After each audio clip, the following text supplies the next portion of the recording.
Joe Rogan recently had Tucker Carlson on his podcast, The Joe Rogan Experience, and Tucker Carlson really pissed off a whole lot of people like Ben Shapiro and the rest of the Daily Wire and a lot of the other neocons out there that didn't like the things that Tucker Carlson was saying. And since that happened, since the Daily Wire members have been going after Tucker Carlson's appearance on The Joe Rogan Experience so hard, there have been a lot of people that have been sticking up for Tucker Carlson in this instance. And we're talking about today this Patrick Bet-David clip where Patrick Bet-David goes in on Ben Shapiro, the Daily Wire, and the rest of the neocons who are trying to attack Tucker's appearance on Joe Rogan. And we also have people like Vivek Ramaswamy and so many other people who have stood up for Tucker, which is cool to see. But it still blows my mind that people are out there defending the Daily Wire, not just with this situation, but also with the Candace Owens situation and the rest of it. But anyway, let's get into this clip here of Tulsi Gabbard and Patrick Bet-David both defending Tucker Carlson and defending what he said on the Joe Rogan Experience, going against everything that Ben Shapiro and the Daily Wire have been saying. This guy named Tucker Carlson, which I don't know if you know who he is or not, he's kind of a big deal. A little bit about him. Yeah, and he's a guy that is another one of those guys, part of the community that people like him a lot. And he's also a guy that knows how to get under people's skin, okay? Whether he does it intentionally or not, he kind of knows how to piss people off. He's on the show with this other guy that you like a lot and you're friends with. His name is Joe Rogan, Joseph Rogan. So they're on this podcast, they're talking. And Rob, if you can pull up this clip, there's this topic that comes up about nuclear, I don't know if you saw this, Japan. Go ahead and play this clip, Rob. Go for it. Well, you could say the same about the atomic bomb, right? Yes, you could. And you could say that we have to develop it like Oppenheimer felt before the Nazis did. I love that. How'd that work? How'd that work? Well, I love, by the way, that people on my side, I'll just admit it, on the right, have spent the last 80 years defending dropping nuclear weapons on civilians. Like, are you joking?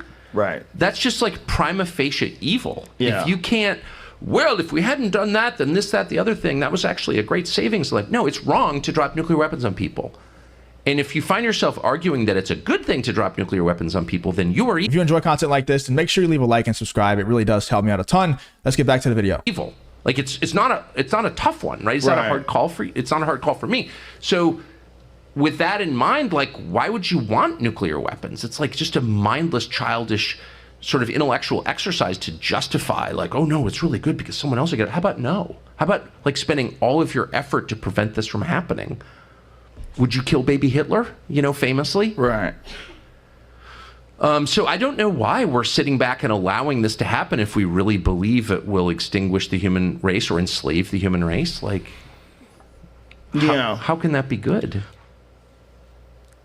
Is that the end of it? Rob. And then obviously in response to that, Ben Shapiro said stuff like this. Okay, actually, what would be childish is to assume that there are no other players in the world, for example, trying to develop nuclear weapons. The fact is the Nazis were trying to develop nuclear weapons. There was, in fact, a nuclear arms race that was happening at the time. Not only that, as it turns out, the Soviet Union then developed nuclear weapons. And it is mutually assured destruction and nuclear deterrence that has kept the world largely from sinking into another World War III-like mass casualty morass because of the horror of dropping the nuclear bomb on Hiroshima and Nagasaki in the first place. By the way, when he says things like, how exactly would you justify, why are we talking about how many lives it would save? It's just wrong to drop the bomb. Well, no, actually, if you end up saving more lives than are cost by the dropping of the atomic bomb, then it is morally justified to drop the atomic bomb. And that happens to be the reality of the situation. Now, first of all, let me just say about 2016, 2017. Yes, it is incredibly disturbing that the intelligence community was militarized against Donald Trump on the basis of a bunch of trumped up nonsense from the Hillary Clinton campaign. Also, if this exploded your worldview as a conservative, that I find that surprising. Because as a conservative, you're supposed to be generally skeptical of government power. And not only that. Are you supposed to? Am I going crazy? This guy just said, Ben Shapiro just said, as a conservative, you're supposed to be naturally skeptical of government power. And this whole thing is built around, this whole episode is built around why Tucker Carlson and Joe Rogan are insane for talking conspiracy theories, number one, on a Joe Rogan Experience, which is what everybody does on Joe Rogan Experience. And number two, as a conservative, trying to question the moon landing, Nagasaki, Hiroshima, 9/11, these things.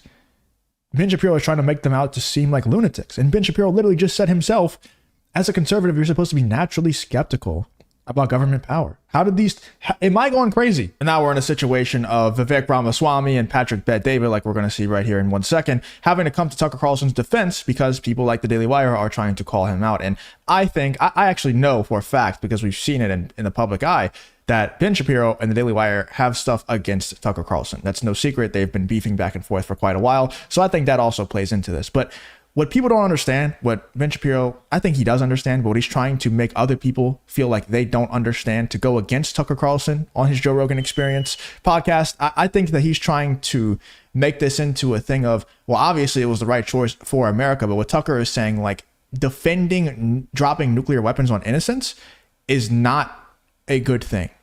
And I feel him on that. There's a lot. It's not just the nuclear weapons in Japan that he's talking about. Like, that's the main example that he's referring to. But it also goes for, like, the stuff that's happening over in the Middle East, or things that are happening in the Russia-Ukraine war. It's like, if you're cheering on the bombing and nuking of innocent people, especially in wars that have nothing to do with you and your livelihood and your safety, you are evil. In a vacuum, if we're talking in a vacuum, if you're defending the nuking of innocence and you're cheering it on, saying, yes, let's go, great job, no matter what country it is, you are an evil person. I understand we might have had to do it. Maybe you could make the argument, I guess, that we had to do it for the safety of, helping American lives, saving a lot of American lives, things like that. I understand. But Tucker's saying, in a vacuum, the nuking of innocent people, if you defend that, you are probably an evil person. Can you pull up the tweet? So that's his position, right? I want to hear your position. You live in Hawaii, all this other stuff. So there's kind of history behind it. So what other reaction do you have to it, Rob? Tell me which one you got, because there's a ton of them. Pick one of them. Just let me know which one you got. We'll pull it up. That was a great for those of you who haven't heard that conversation yet, it's fascinating. They cover a lot of ground. They cover a lot of ground. It is so entertaining. Probably the best conversation of the year, those two being together. I thought it was fascinating. Rob, maybe pull up the tweet of Jeremy Boring. With Jeremy Boring, the co-founder, founder of Daily Wire, he had the following to say about it. He says, people who deny the moon landing or suggest America's evil for the use of atomic weapons against Imperial Japan, or who say that George Bush was behind 9/11, actually hate this country. Maybe I am stupid for asking this. Who is Jeremy Boring? You being serious? I'm being serious. Okay. He is the CEO of Daily Wire. Okay. Like Ben Shapiro, Daily Wire. Yeah, that's who he is. So, best friends with Candace, if you haven't. So, I've never met him. I don't know. By the way, he's actually a very smart guy. We've had him on the podcast, but there's a civil war going on a little bit right now where Tucker, Ben Shapiro is obviously a very different position. Yeah. What's your position when it comes down to the nuclear war? I like your response here, by the way. What's the response? Are you showing that one? Okay. Jeremy is in the entire premise of being a critical thinker to question things. Some of the best podcasters and influencers are those who question what no one else is questioning. Being anti-establishment is to question the establishment's motive. The thing is, the Daily Wire isn't anti-establishment, though, and they've made that very, very clear, not with their words, but with their actions. And the way that I see these things, and let me know in the comments if you disagree, fully open to the discussion, is it's better to ask the questions than to not. Even if you're asking too many questions, that's better than not asking any questions at all. And what it seems like the Daily Wire stance is, what Jeremy Boring and Ben Shapiro's stance is, we shouldn't be asking any questions at all. And everything that the mainstream media, everything that the government feeds us is exactly what we should accept, and we should act accordingly. That's what the Daily Wire stance is, and that's just not what people want right now. Like, I don't even understand a lot of things that the Daily Wire does. I can say, okay, that's a business move. They're just trying to not get deplatformed. They're just trying to bring in more revenue. They don't actually care about, the betterment of the country or the Western world at all. But this one, I don't even understand this as a business move. I guess if they're trying to get on the establishment's good side and get on the government mainstream media's good side, I can understand it from that perspective. But from the general population, nobody wants that stance anymore. Like, we have been lied to so many times over and over and over again. And the Daily Wire is still like, yes, please just tell me exactly what to do, overlord, government, mainstream media, and I'll do exactly as you say. And anybody who says otherwise, anyone who opposes you, or simply ask the question, hey guys, maybe this isn't the 100% correct way. Maybe we should ask questions and think for ourselves every once in a while. They're shutting those people down. They're shutting Tucker Carlson down. I like what Vivek Ramaswamy had to say about what Tucker Carlson said on Joe Rogan, saying, Tucker's turning over these logs. Let's let him turn over the logs and see what crawls out. Worst case scenario, he turns over the log and nothing comes out, and business as usual. But in the Daily Wire's worst case scenario, it's a whole lot worse, in my opinion. The best way to go about things, and I understand this is person to person, so let me know in the comments if I'm wrong, is to ask more questions than needed. That's how you get the right answer. Because if you don't ask enough questions, you'll never get the right answer. By the way, he responds to that. Rob, if you want to put the other one, then he puts, it is not critical thinking to say that America never landed on the moon or that George Bush orchestrated the 9/11 attacks. It is a rejection of critical thinking. And then I had one last response to him, which was kind of an interesting one. You want to play this one, Rob? I understand your point. However, I'm not a Christian because I broke bread with Jesus. I've never met him face to face. That requires a level of faith I'm willing to risk taking. But it also takes faith to believe that we landed on the moon or someone's involvement in the 9/11 attacks.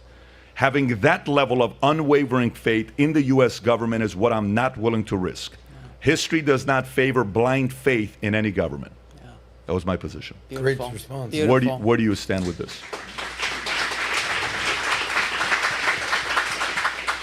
You know, I think of, one of the famous speeches that President John F. Kennedy made when he talked about his own experience of being confronted with the possibility of a nuclear war being launched, and how he exercised the kind of leadership we should have in our country, where even as people in his own cabinet were encouraging him to take military action that he knew could spark a nuclear war with the Soviet Union, he instead chose to go behind their backs and conduct direct negotiations with the Soviet Union to walk back from the brink, because those two leaders recognized what Tucker was pointing out, that nuclear war leads to one place: the end of civilization, the destruction of living things, people, humanity on this planet. That is where nuclear war leads. And so, and Tucker Carlson is a good friend. We've had a lot of amazing conversations. I may say things a little differently, but